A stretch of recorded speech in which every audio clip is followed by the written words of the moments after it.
All right, so let's get right into this because this is incredibly important.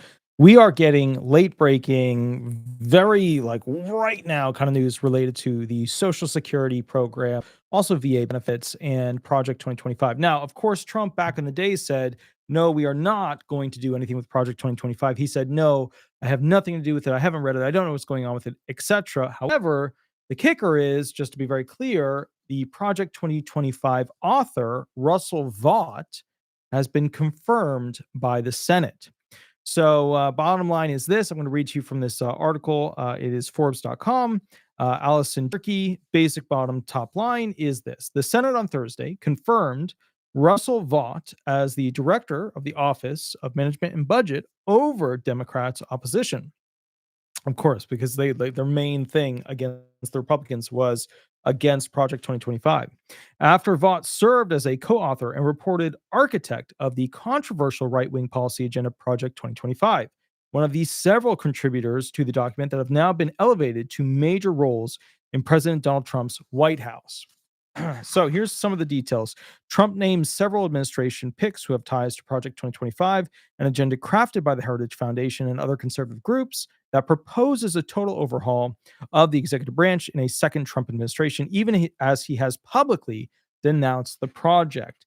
Now, the president-elect defended those picks at a time when asked about hiring people affiliated with the policy map, saying if we had a few people that were involved, they had hundreds of them, and noting Project 2025, which has dozens of contributors behind it, is a big document. It's a massive document. When people say, have you read Project 2025?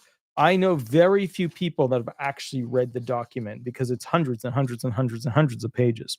Now, here's the deal. Vought was confirmed by the Senate on Thursday evening in a 53-47 party line vote after Senate Democrats took control of the floor Wednesday night and talked through the night in opposition to Vaught's nomination.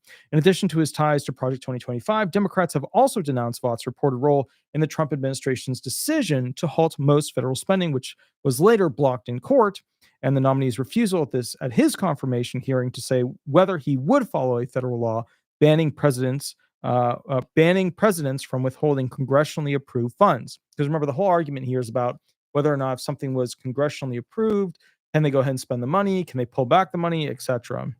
Quote, this nominee has already demonstrated exactly how dangerous he would be if confirmed, Senator Amy Klobuchar, Democrat Minnesota, said on the Senate floor late Wednesday after Vought arguing, quote, his fingerprints were all over this scheme to cancel federal funds. Now, what does Project 2025 say? I'm not going to go by what this says. I'm just going to give you the quick summary to give you the yada yada.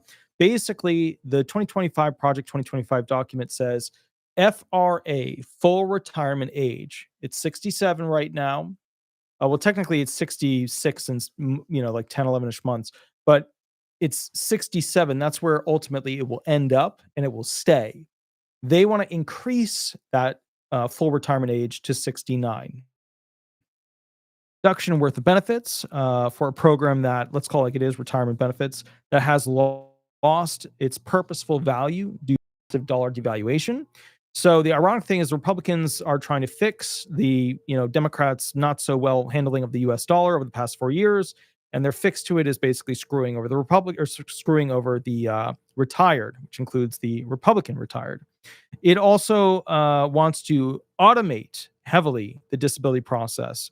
Same side with the VA disability benefits. It seeks to reduce the number of available medical conditions, which will make it harder for VA people to get their 100%, P&T or their TDIU, along with hyper automation of the system. Now, with that said, Trump has come out like right now and recently and said, hey, this is my actual direction with this thing. So let's take a look at that real quick and go from there. Hold on. Okay, let's get this going. Well, they don't really have to be looked at by him. They can be looked at by us. Social Security will not be touched. It'll only be strengthened. We have illegal immigrant Social Security, and we're going to find out who they are and take them out. Okay, just to be clear, when he says he means those individuals. I'm not sure why this isn't clicking in. He means those individuals that are receiving SSI or SSDI or retirement benefits that are here improperly in the United States. There are legal immigrants receiving SSI benefits. They have that whole 7-year program. A lot of people are like, I thought you were in here, and they figured things out. No, They get basically, if they're, essentially somebody who is a refugee, asylum seeker, somebody who's trafficked, etc. As an entrant, they receive SSI benefits for 7 years with a 2-year up option. But bottom line, illegal individuals, what he really means are people coming into this country and using their security numbers of their own. One of the problems with that is that you'll see a social security number passed around by individuals who are basically working at some restaurant. This happens in California, where they'll use the social security number for everybody that's working there that's not there. And then basically the earnings will go to that individual. That's one of the issues they also have with those people that are like 112 years old that don't exist, and yet there's billions accrued their earnings as a 112-year-old, which is absolutely ridiculous. But there's fraud. There's fraud going on. The Social Security Administration has not dealt with it. It's been a problem. It was brought up in 2015. Trump didn't fix it back then. Biden definitely didn't fix it. And now Trump, through DOGE, is taking a heavy look at how they're going to go ahead and fix that big fraud issue. But let's keep rolling. Again, Trump sits back and says, hey, we're not going to touch Social Security. But we're going to talk about that real quick, because his head advisors are not on board with what he's saying. So let's just take a moment real quick. We have illegal immigrants and other Medicare. We found a lot of bad people, a lot of people that shouldn't be on, that were put on through California. A lot of them come out of California. We're not going to stand for that. So we're going to strengthen our Social Security, et cetera. We're not going to touch it other than to make it stronger. But we have people that shouldn't be on, and those people we have to weed out. Most of them, or many of them so far, have been illegal immigrants. They shouldn't even be in the country. Do you have a question for the Prime Minister? I do. Mr. Prime Minister, the president's affinity for tariffs is well known. So, if the U.S. So bottom line is Trump keeps saying, hey, I'm not going to touch him, I'm not going to touch him. But you will notice that there was recently something that was released, which is basically from the top advisor that was in the Social Security Administration, placed there by Trump's team during Trump's prior administration. He has recently released as an advisor how Trump and DOGE should reform Social Security Administration going forward. So the reality here, and we're going to go through some of these details with it, is that his advisors that he's putting in place are very, very likely to want to change things related to Social Security. Now, remember, what you have to kind of keep in mind is that Trump says he's not going to change Social Security, but no matter what happens, there's always going to be changes to Social Security. The moment they put in a new commissioner, the moment they go ahead and start to fiddle with this budget and that budget and don't have enough money to give the SSA enough money to hire enough people to run properly. So one of the main things that I've been hearing is that the new Orlando office, basically, for Social Security benefits, the Orlando FO field office, is now charging people $10 to be able to park at the SA office. And so on top of that, people go there, they pay $10, and then the SSA turns them away and says, no, you have to have an appointment. And I heard from a veteran that even though he was a veteran, which is one of the categories that they're supposed to allow in, that they would not allow him to actually go in and begin the process. So what we have is an SSA that basically Trump has inherited from Biden, that through Commissioner Martin O'Malley's changes is essentially being a complete closeout for some individuals to be able to go in and, get service right away, where they have to have an appointment. And you can't really make an appointment in most instances, because to do that over the phone, you have to wait a really, really long time. And then I've had the same problems that you've had. They pick up the phone, they hang it up, they go ahead and listen a little bit, and then they click it off. Now, SSA personnel are saying, no, that's their crappy phone system. It's hanging up automatically when they pick it up. But, it's one of these like who blames who games, one of those situations. Here's basically the op-ed specifically from Mark J. Warshawski, how Trump and DOGE should reform the Social Security Administration. Let's go through it real quick. Here we go. All right. So as President Donald Trump and his administration look to reduce wasteful government spending and improve federal government productivity, they can find low-hanging fruit at the Social Security Administration. In particular, the administration should undo Biden-era regulations that unnecessarily bloated spending on welfare and disability benefits. I remember when they usually refer to welfare, they're usually referring to supplemental security income. That's the main thing that they're usually going after. The president, working with the technology experts at Elon Musk's Department of Government Efficiency, should also push for modernizing information technology, including new digital features to enhance accuracy and speed and help solve the agency's service crisis. Now, as you know, the agency is at a 50-year low of employment. They don't have a lot of employees. They have massive attrition. The main issue is they don't have DDS reps to adjudicate the initial, disability, claims at the initial filing and reconsideration levels. So they've got basically a crisis on their hands, and they don't have enough employees, and they don't have enough employees to train employees. But one of the big things too is that a lot of their digital systems are super old, super crap. And so as a result, they're bringing in Frank Bisignano as the new potential commissioner to go ahead and modify, update, etc., the entire system so that it should all talk to each other. Because the SSA is made up of a ton of different programs and tools. Not all of them talk to each other, and it's a mishmash, because they're evolving and they don't have a singular program to make it all work together. Now, with that said, this person is saying, hey, we need digital efficiency, which I agree with. I totally agree with. I think Frank Bisignano is going to do a good job with that because he brings all of his career knowledge, vocational background from doing that in the banking sector over to the SSA. Next paragraph. Finally, to reduce administrative costs and better target spending to those most in need, Trump must simplify and modernize the basic regulatory rules for disability programs. This, I think, is an impossible thing to do. I think the rules are overly simple. I think the rules are so simple when it comes to listing level criteria that it actually causes the judges to have too much leeway with trying to, fit it in this way or that way.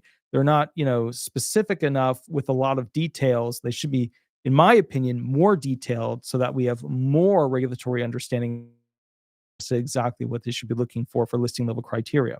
But again, let's keep rocking and rolling. So Trump must simplify and modernize the basic regulatory rules for disability programs. The Trump administration and DOGE need to act positively and methodically within the law to serve and protect taxpayer and SSA. I think that's a crap sentence. It's just kind of like a throw out. It's like an executive summary, like, here you go, chew on that kind of sentence. So we'll skip that one. To begin with, the Trump administration should roll back the unnecessary expansion of eligibility for and the level of welfare disability. So in other words, so I'll keep reading. The SSA issued these regulations costing $20 billion over 10 years with no analysis of how they would help the most disadvantaged people. Another set of regulations costing about $30 billion says that disabled claimants need to be evaluated based on only 5 years of work history, down from the requirement in recent rules of 15 years. Okay, so what happened? Back in the day, they wouldn't review disabled people that often. And you would get on disability benefits, and like that was it. You were on disability benefits for life until you hit retirement or whatever. So now people recognize the disability program as not so much as a life program, but a roll the dice until you get a CDR and potentially they have an issue with you, think that you improved, and then they kick you off the benefits. So as a result of that, they created basically, you've got the, 1 year rule, the 3 year rule, and then the 5 to 7 year rule. And so what they want to do is they want to add more potential options in analysis as to, how many times they could actually review a person. And, they want to make it more aggressive, So for example, instead of having people be reviewed every 3 years, in the 3-year category, they could be reviewed every 2 years, or, every 6 months, etc. And the idea is they want to create a train, at least this individual does, that will continuously, repetitively use AI to scan the medical documentation of people. And the moment a doctor says there's slight improvement, put them through an 8-step sequential process CDR and pull their benefits if they show improvement. So this is basically one of those things where they're saying, look, we don't want disability benefits to be a lifetime thing. We want you to always live in fear of potentially losing them, which is a very scary thing for them to do for those who are disabled and have to go through hell to get those benefits in the first place. And the VA is slowly loping along with this agenda as well, because their OIG is starting to match OIG SSA stuff. So you're starting to see the marriage between the VA using these tactics along with the SSA. Now, remember, the VA benefits are usually easier to get with 100% PNT than the SSA benefits. That's why you see a lot of VA guys pulling their hair out when they get their 100% PNT. They can't go ahead and get their SSA disability benefits with a fully favorable because the severity standards are higher compared to what the VA is accepting for 100% PNT at this point. All right, next thing. This change ignores clear research evidence showing that workers. Let me read this next sentence. Another set of regulations costing about $30 billion says that disability claimants need to be evaluated based on only 5 years of work history, down from the requirements in recent. I did an analysis wrong. So my apologies. What they're really saying here, my apologies. What they're really saying here is that when they changed the rules from 15 years, triple five, down to 5 years when they look at the history in the PRW, the past relevant work. What they're really saying here, my apologies for that. Keep in mind, I had a medical thing today, but I'm doing okay. What they're really saying here is this. They're saying, look, the Republicans, or at least this individual, feel that the Social Security adjudication process at element, basically 4 and 5, they look at past relevant work. They look at past relevant work. They used to look at the past 15 years to see what skills, knowledge, stuff that they learned that could be used to say they could do other jobs. They changed that. Now it's just the past 5 years. Now, here's the deal. The past 5 years versus 15 years argument. I can see argument being made for the past 10 years. I can see that. But the problem is, you have to understand, not everybody is super on board with going back 10 years because it takes a lot more administrative review, vocational expert review, a lot more financial, spending on time to figure out with those extra 5 years what jobs they used to do, what jobs they had, etc. When it used to go back to 15 years, the hearings would last a lot longer because we'd have to go through this job and this job and this job and this job and a bunch of jobs that were beyond the 5 year period. So in one thing, he's arguing, hey, let's make this thing, faster, more efficient. And then at the same time, he's saying, but let's go back to the 10-year or 15-year option because then we won't have as many people being approved. And that's true. If you go back to the 10-year, 15-year option, you won't have as many people being approved. However, I would ask you guys, do you remember what your jobs were 10 years ago, what you did with them, how you did the fine little details and how you got through it, what the processes were, what the screens were on the computer, all that stuff? Or do you remember more realistically past 5 years what you did? I've been working at the same job for over 10 years, which is owning the law firm. But the bottom line is, if I go back 15 years and I look at some of those jobs I had with other law firms, I don't remember what their computer system had. I don't remember how that stuff worked out. I could figure it out quickly, but still, it's not in there. So next thing, this change ignores clear research evidence showing that workers' skills from past jobs continue for at least 10 years and often longer.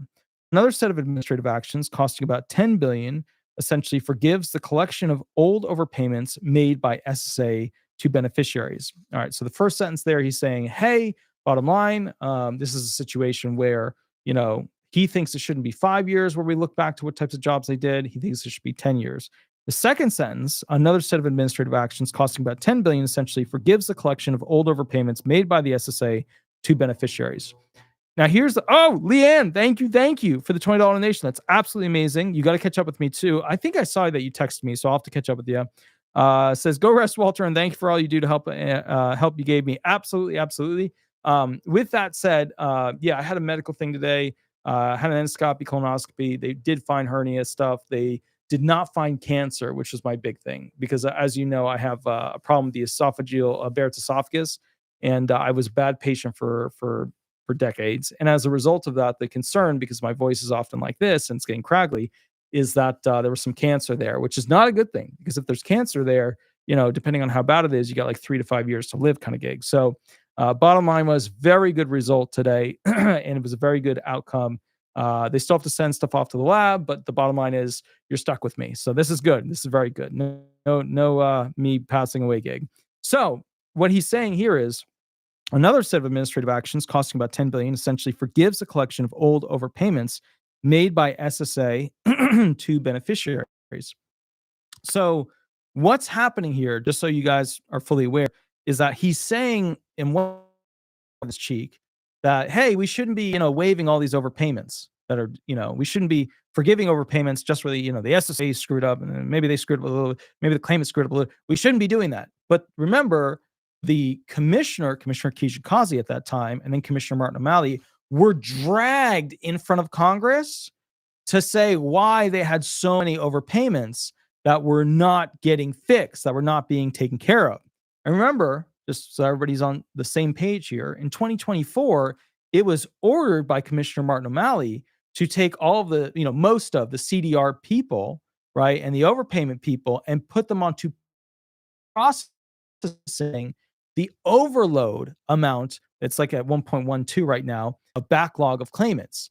So just to be clear, just to be fair, right? And then in 2025, they're going to put them back on CDRs and back on overpayments.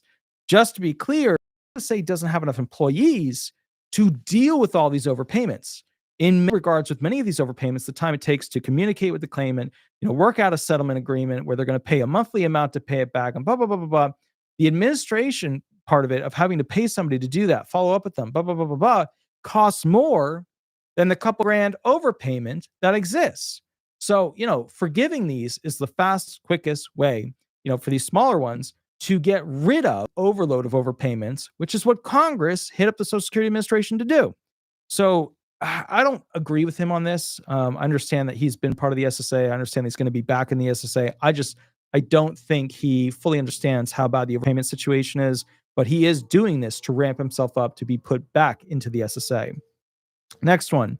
Okay, another set of administrative actions costing about $10 billion essentially forgives the collection of old overpayments made by the SSA to beneficiaries. This gloss over ignores the root cause of the problem: deficiencies in processing information on earnings, assets, and other items. Yeah, but they're also putting in a system right now that was through Martin O'Malley to catch people doing this before they do it and then miss a month, miss 2 months, miss 3 months before they go ahead and pull back a month of benefits that they're supposed to have. So I don't think he's totally up to date on program that they're putting in place to catch people where basically they're linked into their earnings and receiving so that they don't have an overpayment situation. So I don't, where it like lasts months thereafter. So, they'll not lose their benefits for this month, then the next month, and then boom, they'll get hit with an overpayment. They do have a program that they're putting together and using. So I don't think he's fully on board with how that program is going to be working or what's going on with it. Next thing he says, the Biden administration stated that a major motivation for these changes was to reduce agency costs, reduce agency costs, investigate the, let's see what this is, ability of disability claimants to work at other available resources of support. The aim was to help the agency at a time when it's failing to serve the public. SSA, however, is still failing to answer the phones promptly and accurately and is struggling to process changes in beneficiary status and conditions. Furthermore, the agency has a massive backlog of claims for disability benefits. So, yeah, all of this stuff.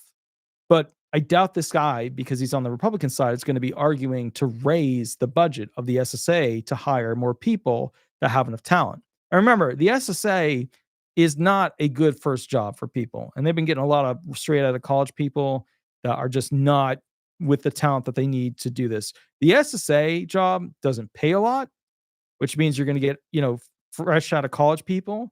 And it needs people who have had a couple of jobs before that, because the amount of requirements, the amount of, things that they have to do properly, it's difficult. It's not a straightforward job. So one of the things I would say about this is, if Trump can somehow get that, sovereign fund to go ahead and fund the Social Security Administration more and put more money into the trust funds, that would be the best bet with this situation. And I'll go back to him. These changes abandon the prudent stewardship of taxpayer dollars. By the faulty logic of the Biden administration, SSA could pay out on every disability claim made or forgive every overpayment, solving its backlog and service problems. That approach is easier than addressing the underlying sources of SSA's failures: manual processes, antiquated technologies, and programming languages that were once cutting edge in the 1960s, but now are costly to maintain and difficult to integrate into more efficient technology. Indeed, there are still only a few services that the public can get from the SSA entirely online without needing to call or visit a field office. So he's just banging the door on the SSA. He's just beating them up, right, with this. But the reality here, to be fair, is that, yeah, it sucks that we have to forgive a bunch of overpayments, some of which, people owe the government back. They owe the trust funds back. They owe the Social Security Administration system. But the problem is you have to give more funding to have more people process this stuff. And if it costs a similar amount, slightly less than or more than what it would cost to just forgive that overpayment, then just forgive the overpayment. Is my internet okay, guys? I'm seeing, hold on, let me see what's going on here. Linda Soto, guitar music was very enjoyable. Excellent. Super appreciate it. So the next thing you got to keep in mind is this. In addition to modernizing customer-facing IT, SSA needs to simplify and modernize its complex and costly disability program. The agency needs to use the new statistical data on occupational requirements in its program rules to adjudicate disability claims and continuing benefits. Now, this one I completely disagree with. What he's saying is, and remember, they spent like $500 million to get halfway done with this program, and they still weren't anywhere near the finish line. What he's saying is that they should drop the DOT SEO and go use some other program for a vocational analysis that's more modern. They can't. They can't afford to finish the program that they spent $500 million on at this point. So they can't go back to that. I don't know why this guy is even proffering this idea. He knows it's never going to go anywhere. He knows that they're just going to be funneling funds into Nowhereville. Again, some of this stuff that he's saying just doesn't make sense to me because I've seen the statistics on it. It's just like, buddy, it ain't going anywhere. Like, you have to make a program that works right now. You can't hold it up by saying we should go this route and this and spend tons of money. And you can't do that. You have to have a working program for the adjudications. Next, it cannot continue to rely on information last updated almost 50 years ago. Moreover, the new data must be integrated into a modern view of the labor market, less focused on physical work. In the 21st century, more and more people are employed at older ages, and new types of careers are available to more people of various educational backgrounds.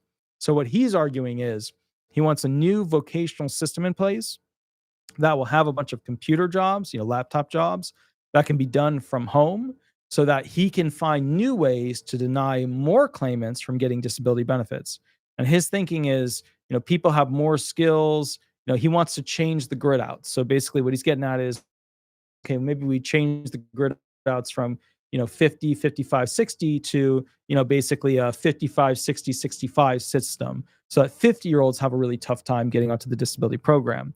And, if you think about it, instead, if you add all these like at-home jobs to the DOT, like, you would have a hard time finding anybody that wouldn't be able to do one of these at-home jobs unless they were damn near bedbound, which is kind of where the SSA is evolving too. There's a lot of people who were found disabled 15, 20 years ago where they're doing just fine right now. And, they're just older. And so, the bottom line is like, he's saying he wants to make it much, much more difficult for people to get onto disability benefits. Next thing over here, implementing these new rules through an automated tool would simplify and speed up the program administration, improve the consistency of adjudication compared to current vocational rules. Some disability claimants would get benefits paid while others would not, which is his cute way of saying a lot of people would be effed over out of getting disability benefits that they paid for their entire life. The net effect would likely be a significant reduction in government spending from a more accurate and current read of labor market realities. Let me just translate that for you. If you create a book with a bunch of jobs that pretty much anybody could do unless they were on their deathbed, then nobody would be found disabled under the 5-step sequential process unless they met a listing level impairment.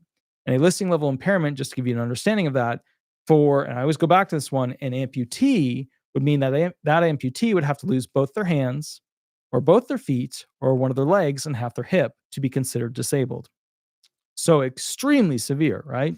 So what he's saying is the government can save money by denying all these people the benefits they paid into the government for when they became unable to work. So all this is going to create, just to be very clear, is a whole new class of homeless people who can't pay for anything, who are basically waiting years and years and years to be found disabled and get denied so that he can save money, the money that you paid in special FICA taxes for when you became impaired. Sound like, the devil's work? It's definitely on that road. It sounds immoral, unethical. It sounds horrible. It's pretty bad. It's pretty bad. Other of the return to work rules, when disability to the agency, when filing a claim for a client in medical and vocational records. Fine. Okay, so with that one, he doesn't want the SSA to do claim buildup. He wants the attorney to go ahead and get everything and submit it. The only problem is disability attorneys don't make shit. They don't make shit. They literally had to boost it from $6,000 to $7,200 to $9,200 because people were flying out of the industry. People couldn't find disability attorneys to work on their claim left and right. And now there's just a narrow little niche of people that disability law firms are willing to see because the dollar is massively devalued. And also partly because we don't make enough unless we're really sure we can win that claim. So, to be fair, expecting the disability attorneys to stick around to have to build the entire claim without using SSA 827s, or them having to hire a vocational expert and expecting us to pay $1,000 to a vocational expert to do a full assessment, good fucking luck. Good luck. You are going to literally have no attorneys in the field, and all these claimants are going to rely on your ass, the SSA, with this, to do all of the legwork for everything. You're not going to have any attorneys figuring anything out for you. No briefs, no motions, nothing. You're going to be stuck with all the claimants, and you're going to have a massive overload. Again, I don't agree with him on this, but you have to understand, he's an advisor who's been at the very high levels of the SSA. I'm a person who works with it every single day. So to be fair, he's right here, and I'm here. I'm the guy who works in the system at all the different levels of it, right? And he's right here, a guy who sees it from up high, but is not day to day, every day, dealing with it, especially currently as it is right now. I hope he gets in there so that he can see how effed things are. I hope he gets in there. I just hope he doesn't actually try to implement this, because he will destroy disability benefits as we know it. Finally, the agency should consider and publish a full analysis of whether all the many layers of appeals are needed and cost effective for speed and fairness to claimants and to protect the taxpayer. So essentially, he wants to get rid of a bunch of the appeal layers, maybe get rid of reconsideration. So we just have initial filing, then maybe an ALJ hearing, or maybe get rid of all that stuff and just have initial filing, ALJ hearing, and that's it. No appeals counsel, no recon. That's right. Let's take away your appellate options so that basically you have initial filing and then you have ALJ. All that's going to cause is more people to have to file with basically your district court outside of the SSA as a suit against the commissioner of the SSA. That's all that's going to cause. Another shit idea from this guy. It's, again, I'm going to come back to neutral land. I'm in the middle now. All right, here we go. The Trump administration has the opportunity to make policy changes and to use the DOGE manner to make long overdue technology changes in how the federal government functions. You already said that in a literal similar sentence 3 paragraphs ago. Fiscal responsibility are imperative goals, especially for SSA, to protect the taxpayers and best serve its beneficiaries. So when he says protect the taxpayers, what he's really saying is F over the beneficiaries and the taxpayers who want to become beneficiaries.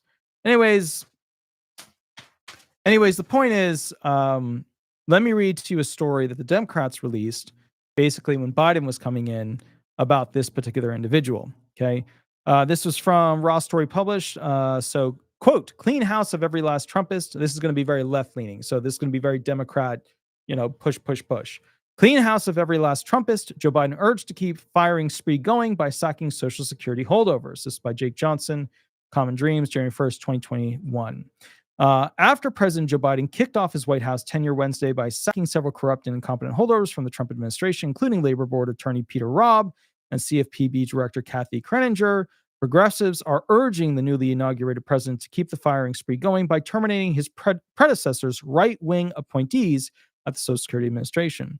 Our message, quote, for Biden's administration is that some personnel changes below the commissioner level aren't good enough. We need change at the top of the SSA, and that means removing Saul and Black. Remember, it was Commissioner Saul's top then.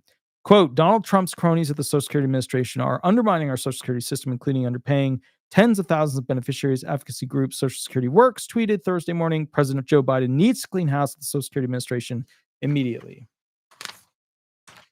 Linda, all right, so let me just go through. Basically, that individual is mentioned in this article as somebody that they absolutely wanted removed. And one of the things that I need to just make clear to you when it comes to this whole situation is that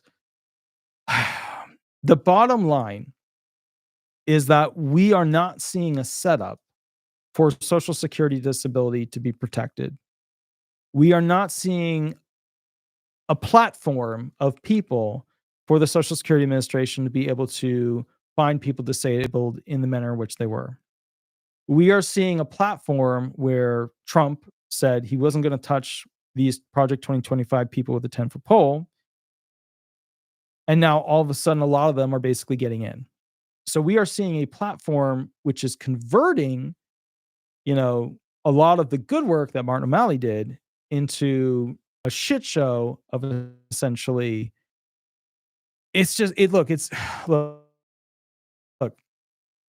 being found disabled right now is obnoxious. It's ridiculous. Not only did you pay for it for SSDI people, right? The SSI people didn't, but the SSDI people did. Not only did you pay for it, but you're just not going to be able to access it at all or at much. And the problem I have with this is that those people, those high uppers, they don't see how many homeless people they create. And there's a trajectory, a timeline where you get people starting and then they lose, their car, and then they lose their house, and then they lose, this thing and that thing, and then they lose friends that are willing to help them with a little bit more money.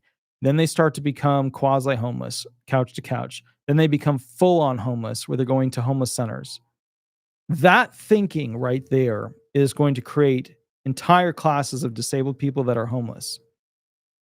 If you want that, okay, then that's your thing. It's just, look, those homeless people are going to need stuff and they go rob you. That's the reality. Yeah, that's right. Now, is he right about fraudulent Social Security numbers, fraudulent SSI benefit receipt? Yes, absolutely. Absolutely. Is he wrong about how to fix the overpayment problem? Absolutely. Is he wrong about the whole 15 years down to 5 years? It's down to 5 years because they got to catch up on 1.12 million backlog of people. Imagine, if you could, 1 million human beings. I know it's hard. I know it's you imagining $1 million is hard. But imagine 1 million human beings and then put a plus next to it. That's how many people are standing in line. Okay, they're standing in line waiting to be found disabled. Of that million, 30,000 a year die waiting for disability benefits to be approved. How many will die waiting multiple filings that should have been approved at the initial run? You ever think about that? Think about that for a moment. Let's say that a person that would normally have been approved, let's say at the ALJ hearing level, gets denied, has to reapply, gets denied all the way through it, goes through appeals council, gets denied, doesn't appeal, has to go through the whole thing again. Initial filing, recon, ALJ, appeals council, initial filing, recon, ALJ, appeals council, initial filing, recon, ALJ, appeals council. Let's say they have to go through it 3 times, right, to get their approval. Okay, let's say there's some remands in there and stuff like that. Let's say it takes them 9 years. Imagine having to live without money for 9 years because you couldn't work. Now, granted, there are people that can clearly work modern day jobs and that jobs have changed and they could get a computer, they can try this, they could try that. Yeah. But if somebody's got massive migraines all the time, or if somebody's got a back problem where they can't sit, or if somebody's got an issue where they can't walk from point A to point B, it ain't going to happen. It ain't going to happen. I guess from my perspective, the Republicans have never had a good grasp on the reality of what's going on with this program. And the ironic thing is that the Republicans are the ones who are usually good at structuring fixes, whereas the Democrats don't usually do that. Martin O'Malley was really good at that, but Martin O'Malley is like one of those like Bill Clinton era Democrats. He's like not the modern day Democrat. The modern day Democrat is something. I don't even know what it is. It changes every day. Every day it's a different thing. It's a different thing. So I don't know if the new DNC chair is going to change it back to Clinton era or he's just going to keep going more. I don't know. It's hard to follow that thing. But, the Republicans are usually good at structural approaches to fixing things. But how do you inspire Republicans to care about a program that, essentially people paid into and now can't access? I mean, think about this. Like, think about how ridiculously absurd this is. You need something from the SSA to be fixed, right? So you call them, right? They pick up the phone after 45 minutes and boop, clicks off. You call them back, it takes an hour and a half, boop, they get on the phone. You say, I need to fix this. They say, it can't be fixed unless you go in. Can I set up an appointment? Yes. Okay. So in 2 weeks, you'll have an appointment. Then you go there after 2 weeks, right? And they say, well, we're going to also need this. We're going to need this. You're going to have to set up another appointment. So in 2 weeks after that, they fix it and blah, blah, blah, blah, blah, and yada, yada, if they can. But the problem is, right? Let's say that you go there and the person's not available because, let's call it like it is. It could be they're working from home, they're sick, whatever. Then all of a sudden you have to set up another appointment. It's just, there's so many things, which is why I'm going to be releasing a video and it's going to be one fix per video because the fixes are kind of complex. But I'm going to be releasing a video explaining to Donald Trump, what needs to happen with the Social Security Administration to actually fix it. It has all these amazing rules for the poor. It has all these amazing rules for the rich. It has opportunities for both groups to inspire them to do the thing that's going to fix the Social Security Administration. That's the goal, right? Because in order to change the culture, to get the money there, you have to find ways to make it work. So with that said, I will catch you at the next video. Please remember to like and subscribe. With that said, also, if you get a chance, I always appreciate when people head over to Google, type in Disability Resolution Law Firm or Disability Resolution Florida, and throw some stars up there. I will catch you all a little bit later at the next video. The next video is a very saucy topic about the DOGE, and it's going to be talking about potential. So you guys have noticed the SSA is becoming less available, right? You can't reach them on the phone. You can't get into the office. Blah, blah, blah. What happens when the DOGE starts to quasi lay people off, put people in a corner where they're not going to be working at the office because they can't do anything, yada, yada, yada. What happens with that? I've got the documentation here. We're going to go through it soon. Please remember to like and subscribe. And Mondays and Thursdays, I go live to answer questions for free. And if you need a full hour to access my brain, there's a mini contract below where basically you can go ahead, very simply put, and hire me for an hour for a private session to ask me tough questions. I will catch you all a little bit later. A super thank you to those who donated. Leanne with the big donation, the $20 donation, which is super thank you. I will catch you all a little bit later, and you have a wonderful, wonderful day, and we will catch up from there in about 10 to 15 minutes for the next video. Thank you so much, and I hope you enjoyed that music video. I had a lot of fun making it. I'll catch you later. All right. Bye-bye, everybody. Bye-bye.